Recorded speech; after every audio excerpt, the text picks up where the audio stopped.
ざいます。ケンです。昨日テスラの株価が大きく下がりましたが、この原因となったのがサイバートラックの品質問題発覚です。結果的に納車が一時停止、走行中にトリムが外れるという不具合が報告されています。さらに中国市場ではテスラが FSD、つまり完全自動運転の無料トライアルを開始。これは競争相手の BYD が自動運転技術を無料で提供していることへの対抗策とも言われています。中国市場でのテスラの戦略とは、そしてインド市場でも新たな展開。モデル3とモデル Y の型式認定を取得し、ムンバイに最初の店舗を確保。テスラの成長戦略としてインド市場はどれほど重要なのか。加えてエネルギー事業の拡大にも注目。テスラはカリフォルニアで 1.2 ギガワットアワーの蓄電容量を持つ巨大プロジェクトを完成させ、20万世帯に電力を供給できる体制を整えました。これはテスラの収益にどう影響するのか。そしてイーロン・マスクさんに新たな政治的リスクです。民主党議員がテスラの政府契約に関する不正調査を要求しました。これがテスラにどんな影響を与えるのか。今日はこれらのニュースをテスラ株投資家の視点から分かりやすく解説していきたいと思いますので、ぜひ最後までご覧になってください。まずはサイバートラックの品質問題についてです。テスラはサイバートラックの納車を一時停止しました。理由は走行中にトリム部分が外れるという不具合が発生したためです。特に問題視されているのが一部の部品が接着剤で固定されているという点です。この設計が十分な強度を確保できていないのではないかという懸念が広がっています。テスラは今後大規模なリコールや修正対応を行う可能性があります。そうなるとコスト増加や納車遅延が発生し、短期的にはネガティブな材料となるでしょう。ただし迅速に対応できればブランドへのダメージは最小限に抑えられるかもしれません。次に中国市場の FSD 無料トライアルについてです。テスラは3月17日から4月16日まで完全自動運転いわゆる FSD の無料トライアルを開始しました。これは競合する BYD が自動運転技術を無料提供し始めたことに対する対抗策と見られています。テスラにとって中国市場は非常に重要です。EV の販売台数では BYD がテスラを上回っており、競争が激化する中で FSD の普及を進めることは大きな戦略的意味を持ちます。もし FSD の体験を通じてユーザーの評価が高まれば、ソフトウェア収益の拡大にもつながり、長期的にはプラス要因になるでしょう。続いてインド市場への進出についてです。テスラはモデル3とモデル Y の型式認定を取得し、ムンバイに最初の店舗を確保しました。これはインド市場に本格参入するための大きなステップです。インドは世界で4番目に大きな自動車市場であり、2030年までに EV シェアが急拡大すると予測されています。テスラにとってここでの成功は長期的な成長戦略に直結します。とはいえ現在のインフラや関税の問題もあり、すぐに爆発的な売り上げにはつながらないかもしれません。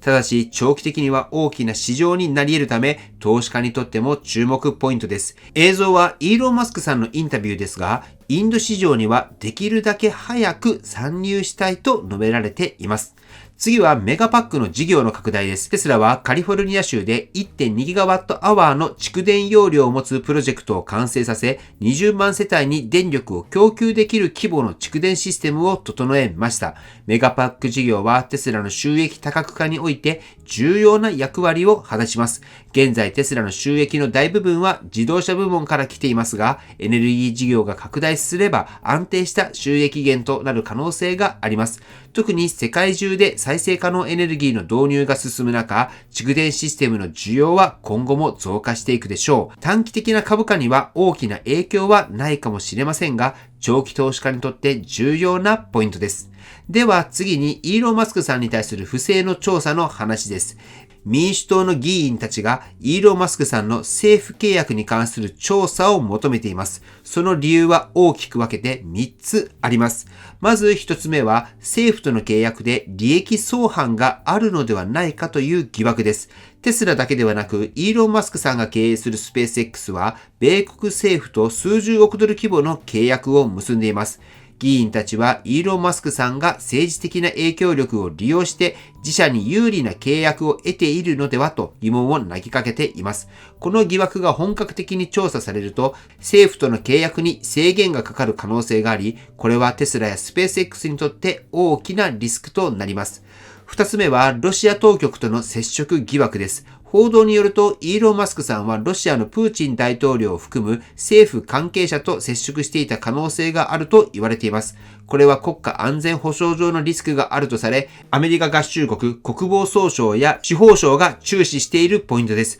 もし証拠が出てくれば、政府契約だけではなく、テスラのブランドイメージにも大きな影響を与えるでしょう。そして3つ目は政府機関への不正アクセス疑惑です。イーロン・マスクさんのチームが政府の支払いシステムや個人情報を管理するデータベースに不正アクセスした可能性があると指摘されています。これはかなり深刻な問題で、万が一事実と認定されれば刑事責任が問われる可能性があります。このように今回の調査は単なる政治的な動きだけではなく、テスラやイーロン・マスクさんにとって実際に大きな影響を及ぼす可能性があります。今後正式な捜査に進むのか、または政治的な圧力で収束するのかはまだ不透明です。しかし投資家としては政府との関係が悪化することでテスラの事業にどんな影響があるのか注視する必要があります。特に政府がテスラに対して補助金の削減や契約の見直しを行うような事態になれば株価にとってマイナスな要因となるでしょう。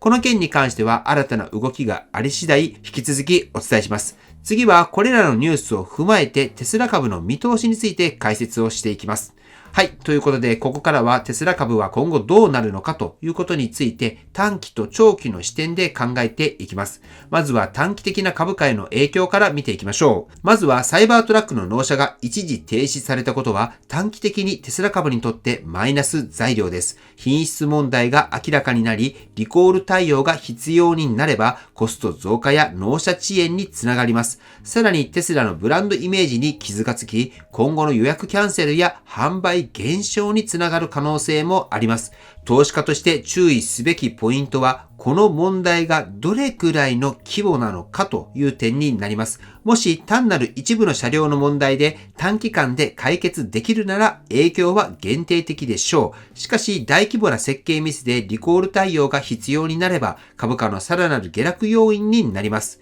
次に中国市場での FSD 無料トライアルについてです。これはテスラにとってプラスの材料です。中国市場では BYD がテスラを上回る勢いで成長しています。そこで FSD の無料トライアルを提供することでテスラの自動運転技術は他社よりも優れているという認識を広める狙いがあります。もしユーザーが FSD を気に入り有料で継続利用するようになればテスラにとって新たな収益源となります。短期的な株価への影響は限定的かもしれませんがソフトウェア収益の拡大という観点では長期的にポジティブな要素です。そしてインド市場への参入も長期的にはテスラにとって重要な戦略です。インドは世界で4番目に大きな自動車市場であり、今後 EV の普及が進むと予想されます。テスラがモデル3とモデル Y の型式認定を取得し、ムンバイに最初の店舗を確保したことはインド市場での成長の第一歩です。ただし、インフラの整備や関税の問題があり、すぐに販売が爆発的に伸びるわけではありません。そのため、短期的な株価への影響は限定的ですが、2025年以降の成長を考えるとポジティブな要素となります。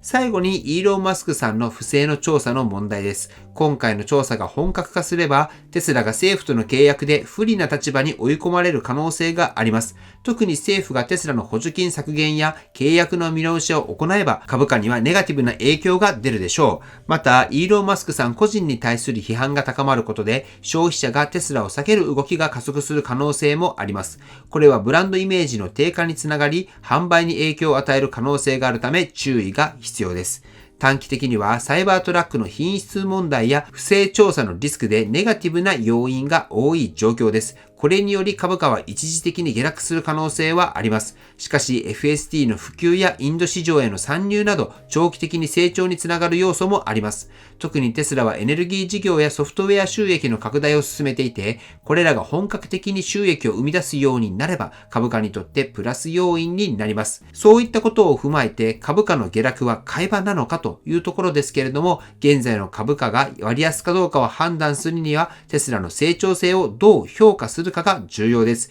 もし短期的なリスクよりも FSD の普及、インド市場での成長、エネルギー事業の拡大などに期待するなら、今の株価は割安と考えることもできます。しかし短期的な下落リスクがあるため、一括買いよりも段階的に買い増す戦略の方がリスクを抑えられると思います。2025年の後半に向けての戦略的なポイントとしては、今日の内容を踏まえ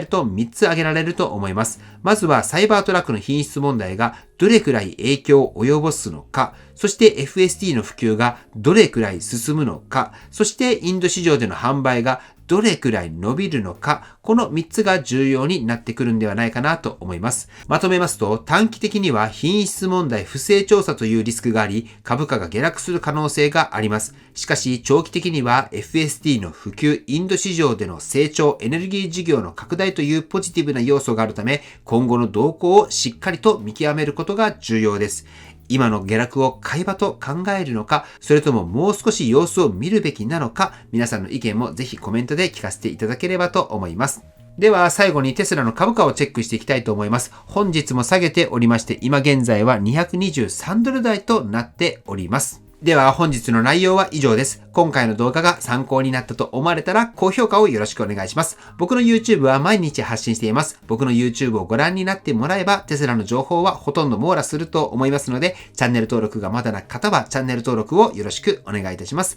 では今日もご視聴していただきありがとうございます。テスラのある生活を楽しんでいきましょう。ではまた。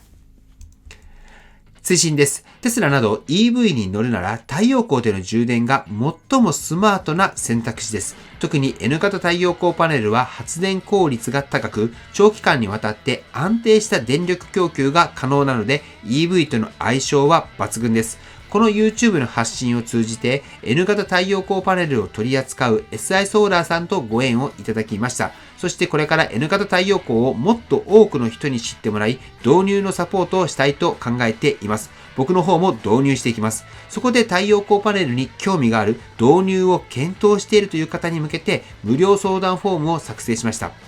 こんな方におすすめということで EV と相性のいい太陽光パネルを知りたい、N 型太陽光パネルの特徴やメリットを詳しく知りたい、補助金や導入コストについて相談したい、自宅の屋根でどれくらい発電できるかを知りたい、もし興味がある方は専門スタッフが無料で相談に対応しますので、ぜひお気軽に活用されてください。概要欄にリンクを掲載しておきます。では本日も最後までご視聴していただきありがとうございます。素敵な一日をお過ごしください。ではまた。